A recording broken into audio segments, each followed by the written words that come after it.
Bien, entonces ya tenemos la memoria de datos, memoria de programa, un mismo bus. Vamos a ver a alguien al azar. A ver, por ejemplo, Jonathan Martínez. Jonathan Martínez, ¿estás ahí?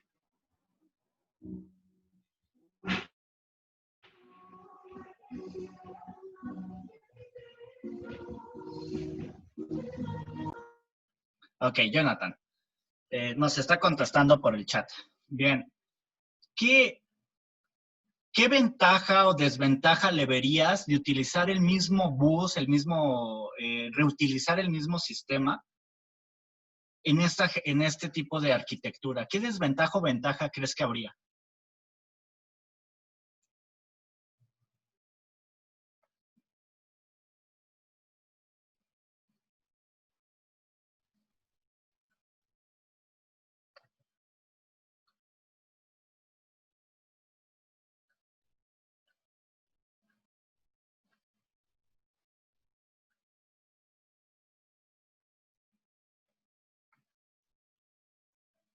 Jonathan. Ah, ok. Como la misma utilización de recursos. Sí, sí. La ventaja no sería como la misma utilización de recursos, dice Jonathan. ¿A qué te refieres un poquito más explícitamente? O sea, no agregar más bien, ¿no? A eso creo que te refieres, a no agregar más, digamos, recursos, en este caso, como vías físicas de comunicación, ¿a eso te refieres?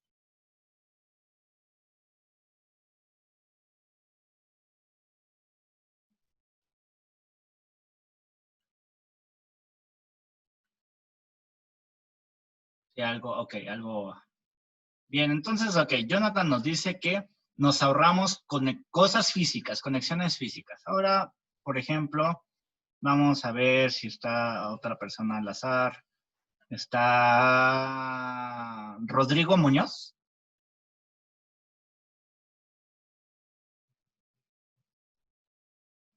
¿Y tienes micrófono, Rodrigo? Ok, bueno. ¿Qué desventaja le verías a esto?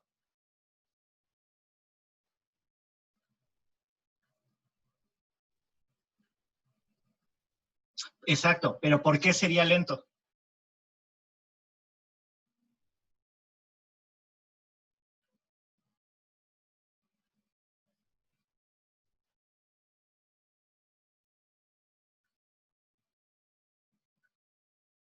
Correcto, muy bien. Por un lado, Jonathan Martínez nos dice que nos ahorramos cosas físicas y tiene completa razón. La arquitectura von Neumann trata de ahorrarse eso, o sea, tratar de ahorrarse costos físicos en construcciones físicas y por tanto el sistema es más simple. Pero, Rodrigo Muñoz nos dice otra cosa bien importante. Sería lento, y es correcto. Sería lento porque, primero, necesito terminar que se ejecute una instrucción, es decir, voy a regresar aquí a la de programa, voy a cambiar el color, y entonces el CPU lee la instrucción. Una vez leída la instrucción, la ejecuta. Si tengo que crear una variable, necesito hacer que éste esté fuera de línea, regresar al CPU, que el CPU mande a que ahora se active la memoria de datos y entonces almacenar. Y entonces, como lo dice su compañero, la memoria o este sistema hace que el sistema sea lento. Y resulta que en la actualidad una de las cosas más apreciadas es la velocidad. Entonces, razón por la cual el sistema o la arquitectura von Neumann se vio desplazada por la que vamos a ver ahorita, que es la arquitectura Harvard. Pero básicamente esas son como sus dos cosas importantes. ¿Qué ventajas tiene? Pues la arquitectura von Neumann ahorra mucho y es bastante más simple. Es simple y funcional, que eso es una de las cosas bastante importantes. Simple y funcional. Más económica, suponiendo que tenemos memorias semejantes respecto a otras arquitecturas, un procesador semejante. Es funcional, es inclusive físicamente y sobre todo para años de 1950, son muchísimo más pequeñas, más simples de armar, etc. Entonces, esta jerarquía se utilizó bastante. Creo que si lo puse por acá. Ajá, von Neumann lo expresa en el año de 1945. Y claro, en el año de 1945, pues no estamos esperando a que tengamos una velocidad de procesamiento de 3.6 GHz, ¿no? Que es lo que tiene un procesador actual. O que sea multinúcleo, ¿no? Entonces, para ese año, 1945, 1950, inclusive tal vez un poquito de 1960, los sistemas requerían no mucha velocidad, entonces un sistema simple era más que suficiente. Entonces, bueno.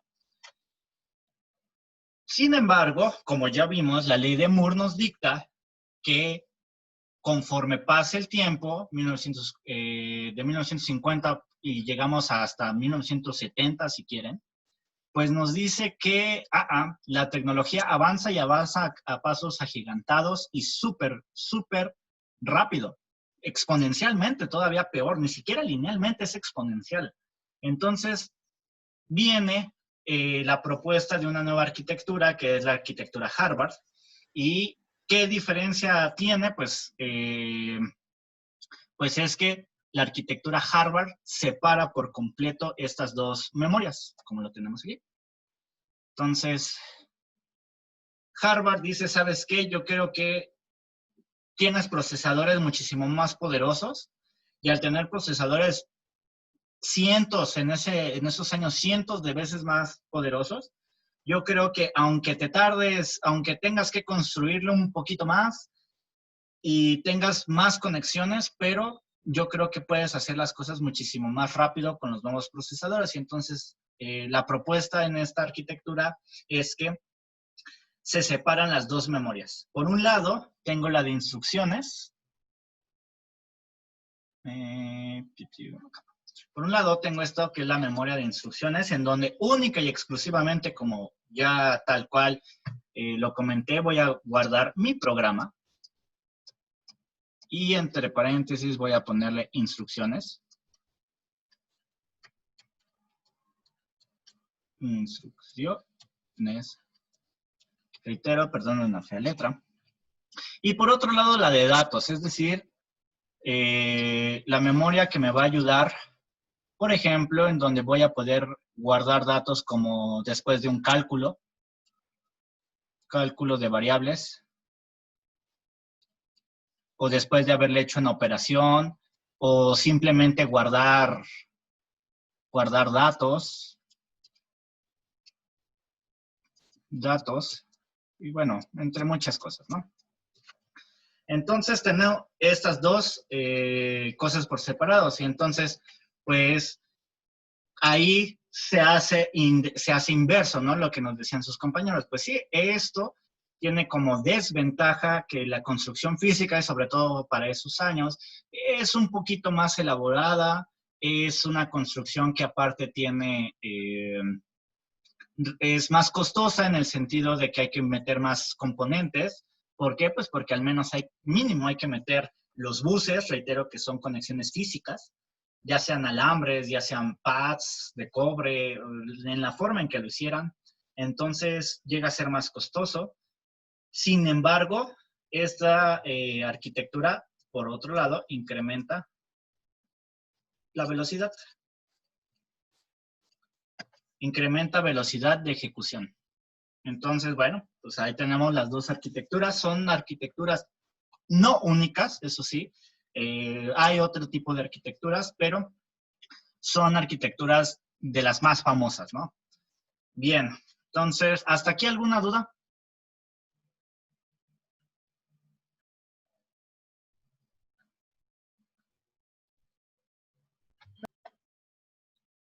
¿No? ¿Nadie, nadie?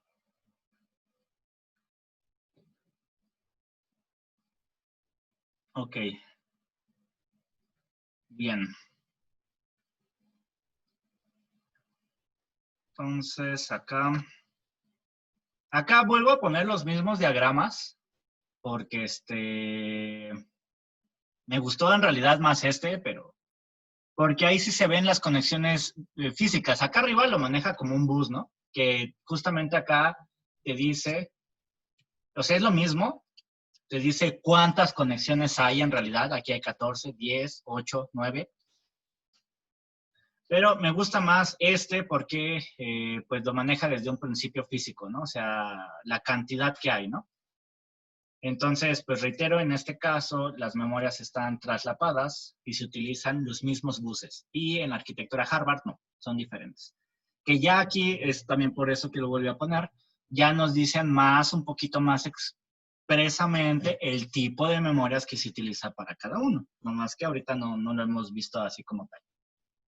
Bien, entonces, pues evidentemente la arquitectura Harvard es la que se queda, es la Harvard modificada, es una de las más utilizadas en la actualidad, pero todo parte básico, la mayoría parten de la Harvard, reitero, hay otras más, pero es una de las básicas y clásicas que se sigue utilizando en la actualidad. Y es importante mencionar que los microcontroladores actuales, la mayoría y sobre todo los más comerciales utilizan la arquitectura Harvard. Entonces, eso es importante porque quiere decir que tanto la memoria de programa como la memoria de datos vienen separadas. Bien. Ya que tenemos esto, pues claro, ¿no? Nosotros vimos la parte más importante de estas dos arquitecturas que viene en la memoria.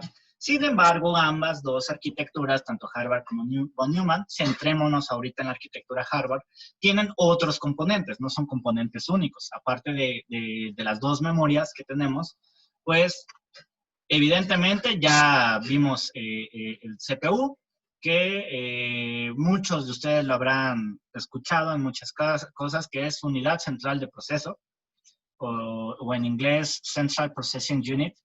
Entonces, CPU, que es el más ocupado, es raro utilizar o escuchar UCP. El más común es CPU, pero bueno, ¿no? Ya sé que está en inglés o en español. Y como ya se los había comentado, es la unidad o es el lugar donde se ejecutan las instrucciones de programa y por tanto se controla el funcionamiento de los distintos componentes de, en este caso, el ordenador.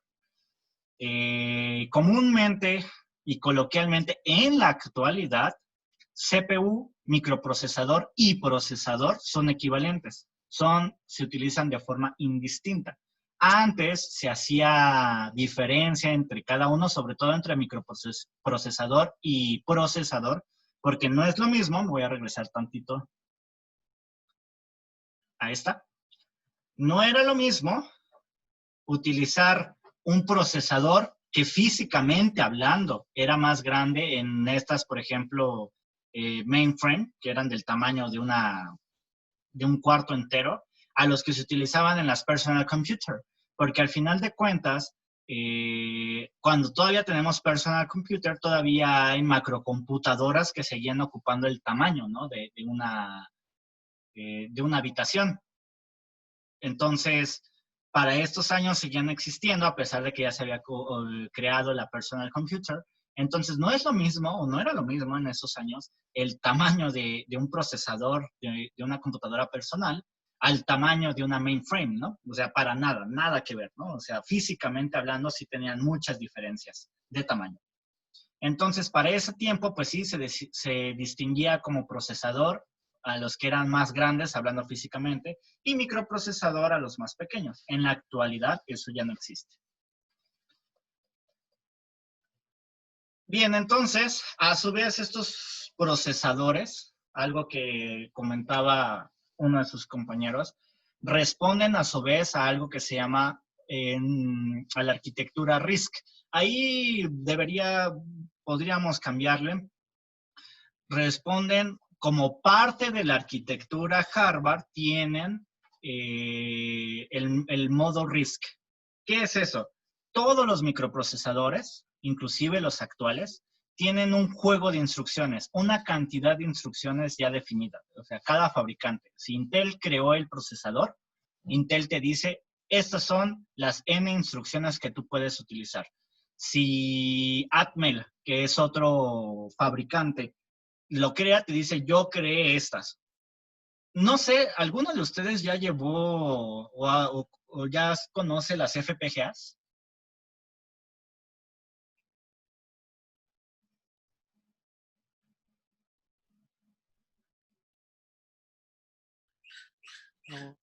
No. No conocen nada de las FPGAs. Se supone que las deberían de conocer en la materia que va después de... Es que no me acuerdo, o sea... O creo que no la llevan. Bueno, qué triste.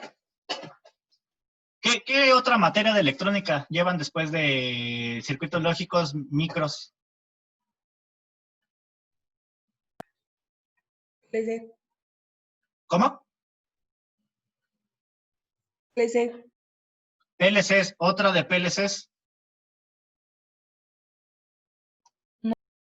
Porque a final de cuentas un PLC moderno es básicamente un microcontrolador, tiene adentro un microcontrolador. No es la gran cosa un PLC moderno. Bueno, sí está muy bien construido y sirve para muchas cosas, pero a diferencia de los antiguos, bueno, es que a ustedes no les di automatización, pero a diferencia de los antiguos, que esos sí estaban hechos de puros relevadores, los actuales, lo que realmente tienen es un procesador, algunos chiquitos tienen microcontroladores adentro, entonces, no, ok. Ya no, después de eso ya no llevan ninguna otra materia de electrónica. Son los que utilizamos para electrónica. Bueno, los utilizamos con el profesor que nos dio justamente esta materia, pero lo vimos en digital. Creo que son como unas tarjetitas que nos daba para programar. Son dispositivos programables que contienen varias instrucciones. Bueno, eran unos LED, unos push button y tenían varias entradas. No recuerdo su nombre de la tarjeta. Pero no importa el nombre, sí, dijiste lo más importante. Dispositivo programable. En realidad el nombre completo es dispositivo lógico programable. Ajá, entonces, okay, sí, pero si la ocuparon. Sí, ocupamos unas. Por ejemplo, unos dicen Basis. Sí, Basis, las versiones más famosas son Basis, Nexus. Son como las de cajón más famosas. La Basis y la Nexus. Pero bueno, el nombre de eso de Basis Nexus es como si ustedes agarraran, por ejemplo, si hubiéramos tenido esta clase en presencial, es como si ustedes hubieran hecho una práctica de microcontroladores y lo hubieran inclusive armado en su protoboard y le hubieran puesto un nombre.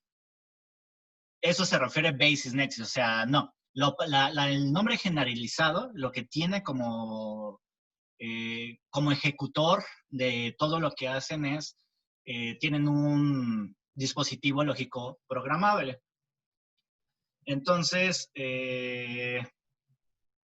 y ahí les decían a ustedes que un dispositivo lógico programable programaba a nivel hardware, o espero que se los hayan dicho, programaba a nivel hardware, a diferencia de un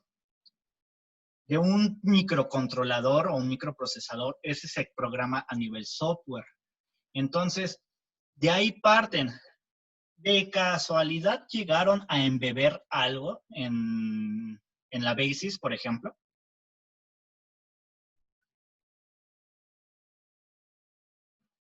O sea, no solamente que hubieran hecho así como que prácticas para aprender a apagar cosas. O sea, lo típico que vas haciendo es, pues haz una práctica que controle un motor. Haz una práctica que prenda esta secuencia de cosas. Haz esta práctica que te genere un generador de funciones, etcétera, ¿no? Como las que vamos a hacer en micro.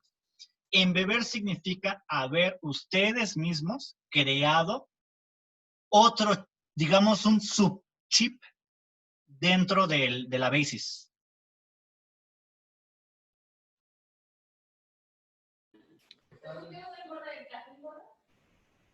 Pues habíamos creado lo que era una memoria, profe.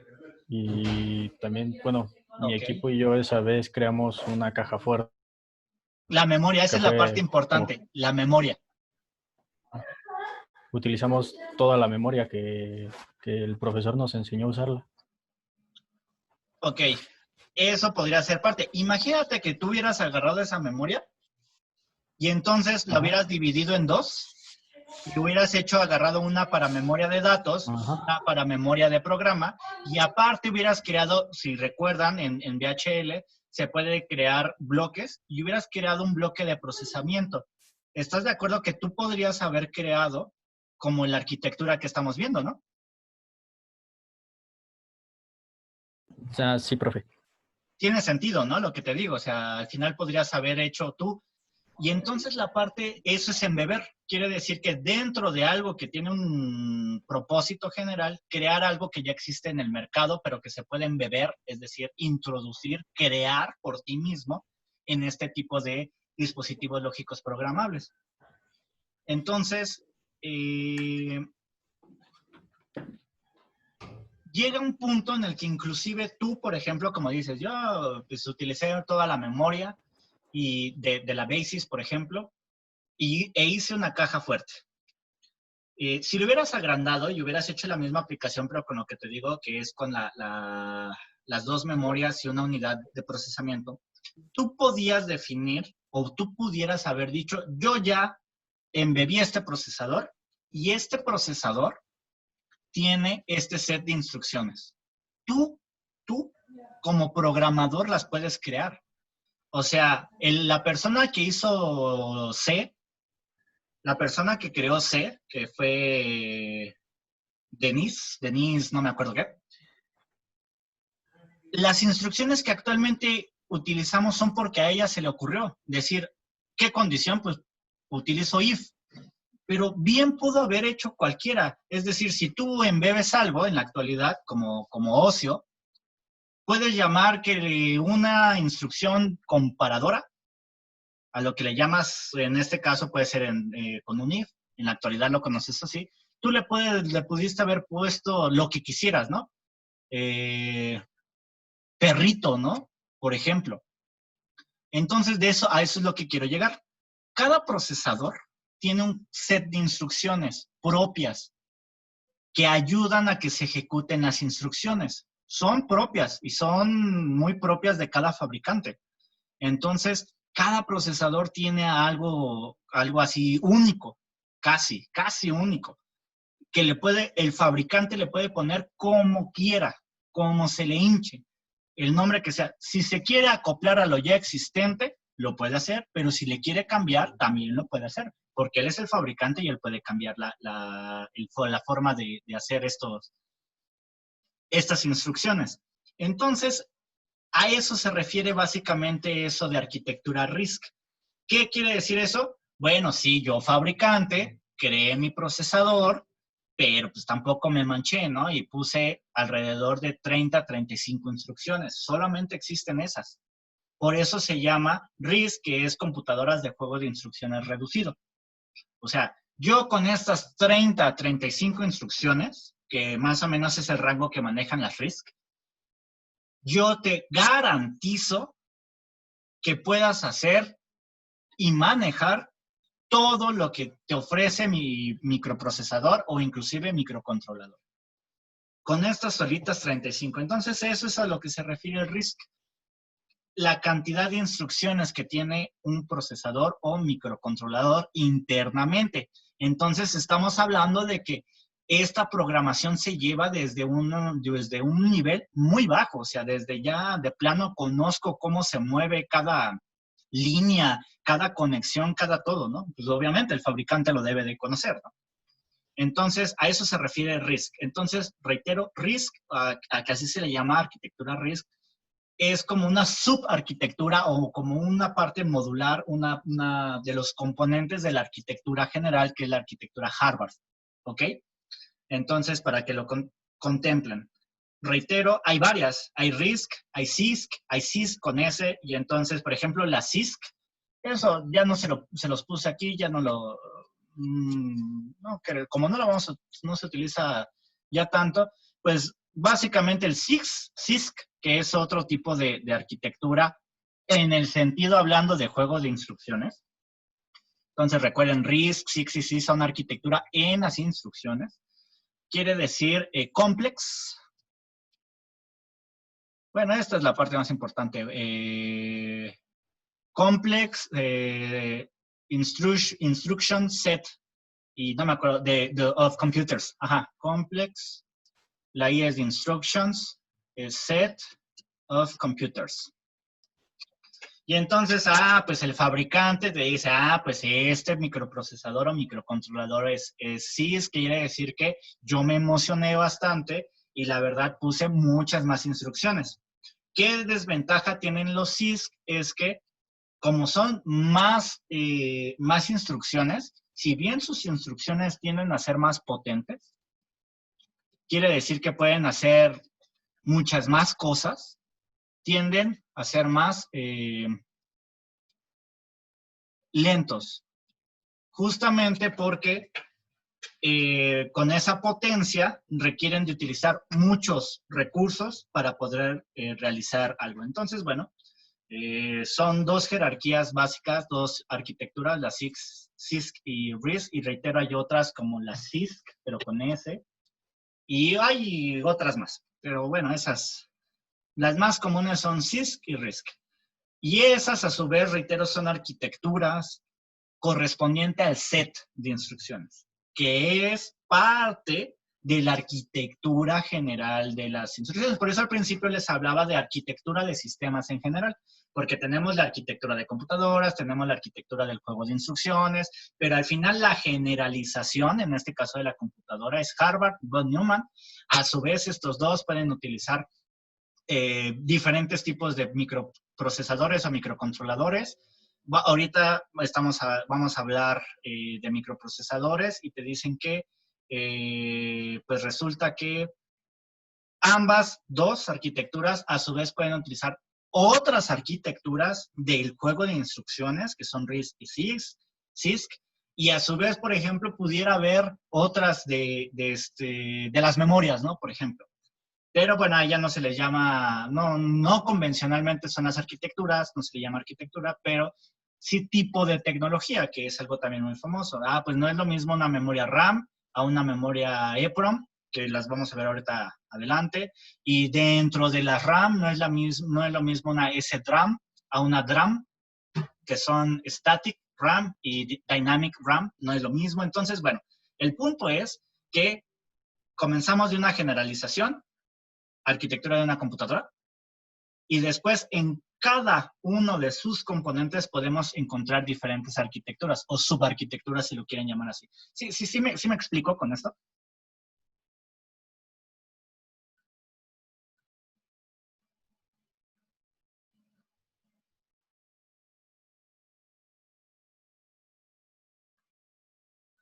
Ok. ¿Todos los demás? Sí. Nada. Bien. Sí, profesor. Va. Bien, Sí. entonces, bueno, muchos procesadores tienen tipo RISC, pero no todos. Obedecen a Harvard y Harvard puede obedecer a tipo RISC y Harvard puede obedecer a tipo CISC, porque una vez, aunque sea un poquito ahí dale, porque eso es propio del procesador. Ok, bien, entonces, pues bueno, eso en comparación de los procesadores, sus diferentes tecnologías, ¿no? Y a su vez, inclusive, puede haber otras cosas, como una cosa que se llama la segmentación pipeline, que es esto de acá, que obedece a algo que ustedes conocen o han escuchado muy común, de hecho, más o menos parte de ahí, es yo agarro y al procesador lo parto en diferentes cosas para que cada parte, o sea, si lo viera como un cuadrito al procesador lo parto. Tu pedacito de aquí te vas a encargar única y exclusivamente de, si ya lo vemos con algo ya de uso actual, de la USB, ¿no? Por ejemplo, tu pedacito de acá te vas a encargar única y exclusivamente de, no sé, teclado, ¿no? Por ejemplo. Y así, ¿no? Cada pedacito. Y les digo que es algo que ustedes pueden ya haber escuchado porque esto después salta justamente al multicore, ¿no? Ya no segmento al procesador, sino que en lugar de eso meto diferentes procesadores, ¿no? Nuevos procesadores en cada una de estas cosas. Pero de ahí va. Eso es. La segmentación pipeline es algo que se utiliza mucho, bastante. Y lo que nos ofrece, entre comillas, es el paralelismo. ¿Y por qué digo entre comillas? Los únicos que pueden hacer cosas paralelas en la actualidad son estos de aquí, los multicore. Estos de aquí en realidad van con hilos. En programación, ¿vieron qué son los hilos de programación?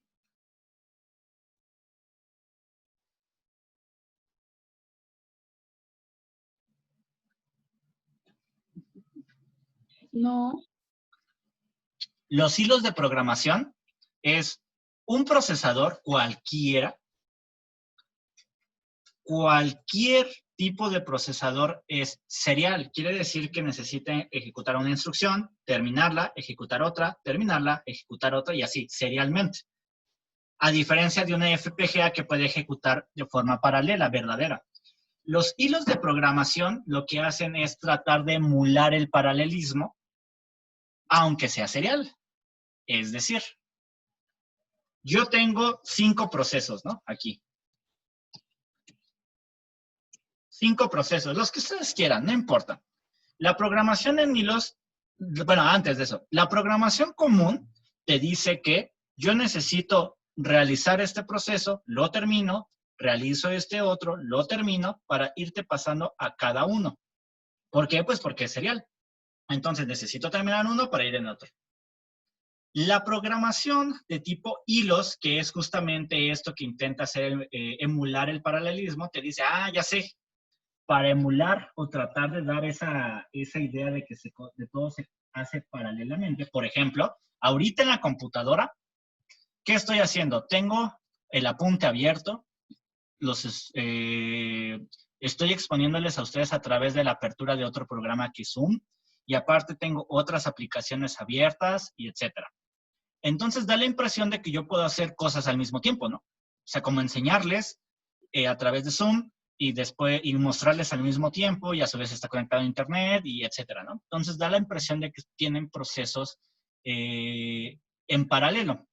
La realidad es que no es así, eso no existe. Lo que hace es emular esto.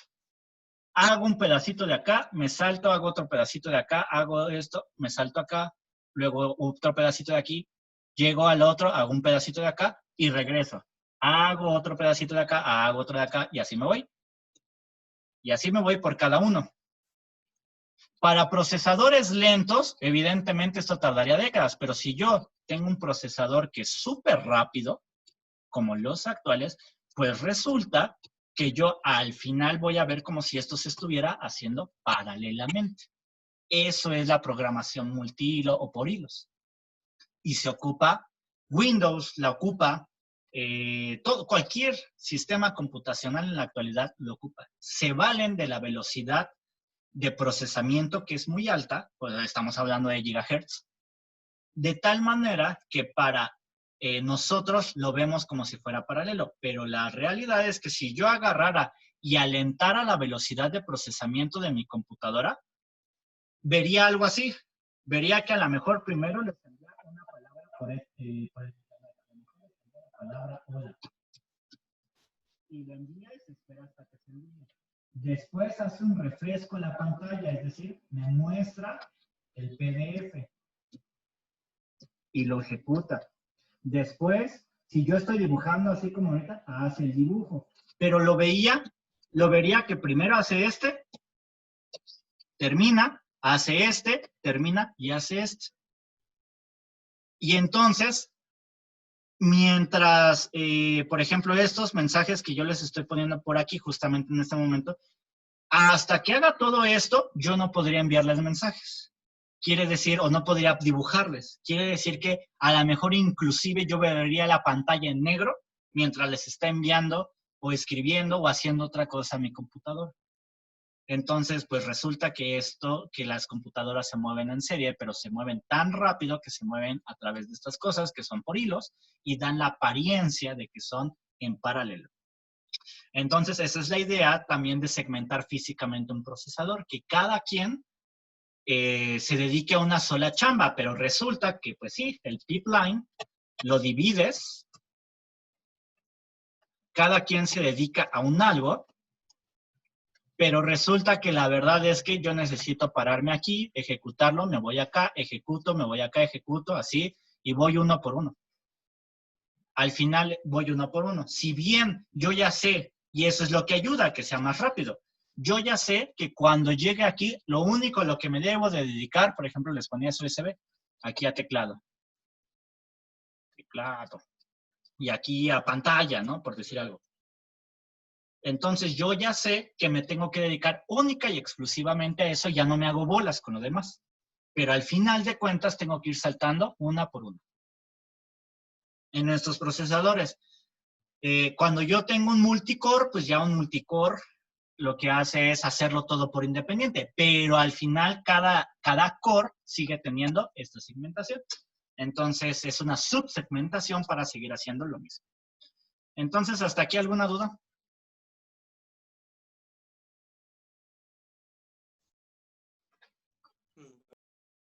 No. Bien. No, que Va. no. Entonces, pues bueno, eso es parte de lo que va o de lo que hace un procesador. Otra cosa importante que tiene o dentro de la jerarquía de computación, tenemos las ALUs, que es la unidad aritmético-lógica. Esa es muy sencilla. La unidad aritmética lógica lo que hace es hacer operaciones. O sea, del tipo suma, resta, multiplica y divide, o como comparaciones, como si lo comparamos como la parte de una if esto o el otro, haz esto o haz lo otro. Entonces, la ALU está única y exclusivamente centrada a eso. Entonces, pues es justamente parte de esta división pipeline que les digo, está dentro del procesador, pero solamente se dedica a eso, pero es de las más importantes, hace ese tipo de operaciones. Bien, luego tenemos las memorias. Ya hablamos de que existen dos partes fundamentales, que son la memoria de datos y es la memoria de instrucciones. Actualmente sabemos que una de las cosas súper más importantes es, si tengo más RAM, pues pareciera que mi computadora se comporta más rápido, ¿no? Y pues sí, al final de cuentas, la memoria, entre más memoria pueda poseer, una de las ventajas va a ser esa, que me va a dar más rendimiento, más performance a mi equipo. Entonces, pero claro, también viene qué memorias voy a utilizar. Entonces, bueno, antes de continuar, vamos a reiniciar de una vez, ¿no? Por favor.